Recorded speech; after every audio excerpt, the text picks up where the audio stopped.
limeteremka chini au limeanguka chini, huku chanzo chake kikiwa bado hakijafahamika zaidi, japo mchungaji wa kanisa hili anaeleza kwamba asubuhi kulikuwa kuna hali ya kama tetemeko hivi. Madhara ambayo hadi hivi sasa yametokana na kuanguka kwa dari hilo ni hilo tu, kuanguka kwa dari hilo, lakini halijaleta madhara zaidi, kwa sababu ndani ya kanisa kwa siku ya leo ilikuwa ni siku ya Ijumaa na kulikuwa hakuna ibada yoyote, jambo ambalo kila anayeshuhudia madhara yaliyotokana na kuanguka kwa dari hilo anamshukuru Mwenyezi Mungu. Huyu hapa ni mchungaji wa kanisa pamoja na diwani wa kata hii ya Kimandolo, ambao wanazungumzia na kuelezea namna ambavyo tukio hilo limetokea. Jina langu ni mchungaji Samuel Abraham Sumulei, ni mchungaji kiongozi wa sharika Kimandolo katika jimbo la Arusha Mashariki ya kanisa la Kilutheri Tanzania. Na tulipata shida hii ilitokea kwa saa 8 kasoro. Tulikuwa tunaondoka sisi, tumekaa baada ya huduma zetu za mchana, ilikuwa tunakwenda kufanya huduma nyingine ya sala kwenye familia ambayo Jumatano tulizika mama yao mzazi. Tunafika kuwaona tena ile familia. Ndipo nikapata simu toka kwa mmoja tumishi akituita, akimuita mmoja mwenzangu tulikuwa naye, mwinjilisi kiongozi wa hapa Solomon Emmanuel. Akamwambia hebu rudi mara moja, kuna shida. Ndiko tukaanza kubaliana, nikasema sasa nani arudi, mwingine akaendelea na huduma. Tukakubaliana, mwinjilisi akasema mchungaji wewe nenda, mimi nitarudi. Mimi nikaenda nikamaliza huduma. Ndipo nikarudi nikakuta jambo ile ambalo upande mmoja wa mkono wa kulia unapoingia kanisani dari lote limeshuka, limeanguka chini. Kwa kweli sababu zake hatukujua, kwa sababu hatukuwa na jambo lote tulilisikia wala nini, lakini kwa taarifa ambazo tulisikii kwamba leo asubuhi kulikuwa na kitu kama tetemeko lililopita. Kwa hiyo hatujui kama ni hayo. Mambo mengine tunafikiri baada ya vikao vyetu na wataalamu wajenzi kufika watatueleza nini sababu zake. Kwa hiyo hayo ndio yaliyotokea katika.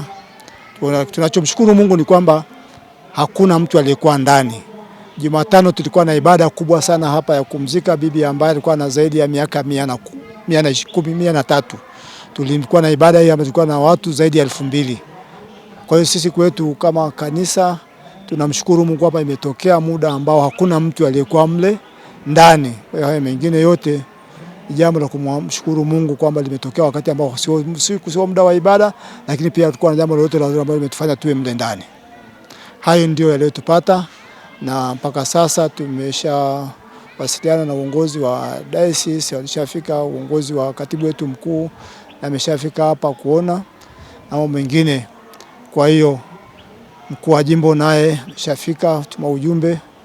Tumeendelea kushangaa mpaka sasa tukae tuone kujua wataalamu wajezo watatuambia nini kilichosababisha.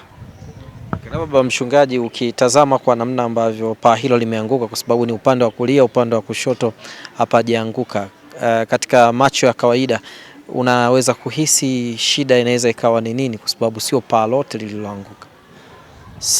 Sina la kuhisi, kwa sababu na mimi jambo la kitaalamu ambapo wajenzi wanaweza kujua, lakini hata upande wa kushoto unapoingia kuna baadhi ya sehemu zimeshaanza kuachia. Na ndio maana tulichofanya haraka baada ya kuona hicho, sasa sisi ni kufunga kanisa lisitumike, ili tujaribu kama ni ibada tuzifanye nje. Tutafute maturubali tuweke nje, lakini tusifanye huduma ndani ya kanisa. Kwa sababu mpaka tumekuwa na wasiwasi hata upande ule ambao bado kuna sehemu inaonekana kama imeshaanza kumeguka. Kwa hiyo tunahisi kama inawezekana paa lote likadondoka. Lakini wataalamu wajenzi wanaweza kutueleza vingine zaidi. Labda taarifa kwa waumini ambao wanasali katika kanisa hili, na kesho kutwa tunaingia kwenye ibada ya siku ya Jumapili, lakini pia kuna ibada za Jumamosi. Una lipi la kuambia ambao labda wanaitazama taarifa hii? Huduma bado ipo ama itasitishwa kutokana na hili? Hatutasitisha huduma. Huduma itaendelea. Tutaendelea kutoa huduma kama kawaida. Tutaweka maturubali na huduma zitaendelea.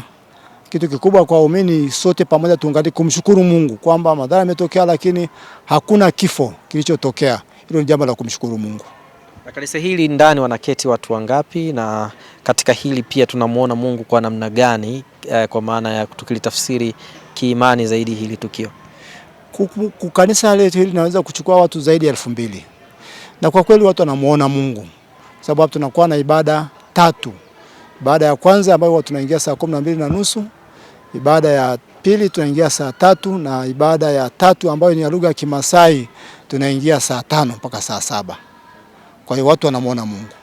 Katika ajali hii ambayo pia haijachukua uhai wa mtu na huenda labda pia haijaharibu thamani za ndani kwa kiasi kikubwa, hii inaleta ishara gani katika namna ambavyo Mungu ana uwezo wa kulinda watu wake, ana uwezo wa kulinda madhabahu yake, kwa namna ambavyo tumeliona tukio, labda madhara yangeweza yakawa makubwa zaidi ya haya? Hilo ndio hala tunamshukuru Mungu kwamba pamoja na haya na paa kudondoka, lakini bado tunaona ukuu wa Mungu, kwamba hakuna mtu aliyepata jeraha wala kuumia wala kifo. Kwetu sisi kama waumini, kama mchungaji, hilo jambo la kumshukuru Mungu sana. Kwa hiyo jambo kubwa sana kuambia waumini tumshukuru Mungu kwa hili ambalo pia Mungu amechua nayo, kwa sababu ningetokea siku ya ibada masikio kwa kilio kilikuwa kubwa sana, watu kuumizana, kukimbia, lakini pia si ajabu tukawa na vifo. Kwa hiyo kwa hili tu ni jambo la kumshukuru Mungu kwa uwezo na ukuu wake ambao haupimiki. Naitwa Abraham Joseph Molel, diwani wa kata Kimandolu. Pia mimi ni naibu meya wa jiji la Arusha. Leo nilikuwa kwenye vikao nikapigiwa simu na mwinjilisti wangu wa usharika wa Kimandolu. Kuna janga limetokea ndani ya kanisa letu la KKT Kimandolu. Dari limeanguka lote chini kanisani. Na tumekuta kweli kuna madhara ya dari limeanguka chini. Dari hili kuanguka chini hakukuwa hata na kreki kanisani. Hilo dari lilikuwepo salama. Juzi kuna msiba hapa, tulishiriki huo msiba, kanisa lilikuwa liko salama. Lakini tunashangaa leo kuona kwamba dari lote limeanguka chini. Ni hasara kubwa sana kwa kanisa. Lakini hakuna madhara yote yaliyotokea kwenye hiyo kuanguka kwa hilo dari.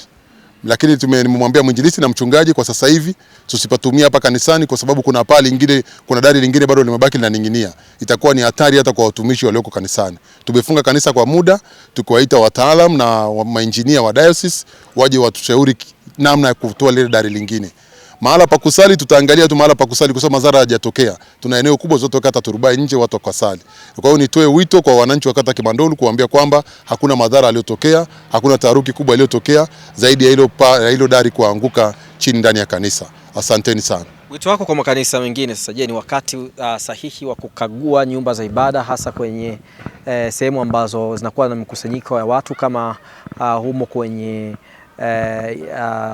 ndani ya kanisa, kwa maana ya kuangalia kuta pamoja na hizo dari, ili madhara haya ambayo labda Mungu ametuonyesha hajaleta madhara yakawe somo la kwenda kunusuru pia sehemu zingine? Wito wangu kwa makanisa, hasa makanisa makubwa kama la kwetu hapa, ni kuangalia sasa kuwatumia mainjinia. Na sisi kwa sababu kanisa ni taasisi kubwa, tunaweza kuwatumia mainjinia ndani ya kanisa au wa serikali kuangalia makanisa makubwa, tusiye tukalete tena madhara kama haya. Mungu amesaidia kama ulivyosema mwandishi. Pametokea leo hakuna mtu yeyote kanisani. Kanisa lilikuwa empty, hakuna hata anayefanya usafi. Kwa hiyo natoa wito kwa makanisa mengine ambayo ni makubwa kuangalia dari, paa, hata kuta za nyumba za ndani ya kanisa ili sisi tukalete madhara makubwa. Usisahau kusubscribe na kugusa alama ya kengele ili uwe wa kwanza kupata taarifa zetu kila tunapoweka Msomi News.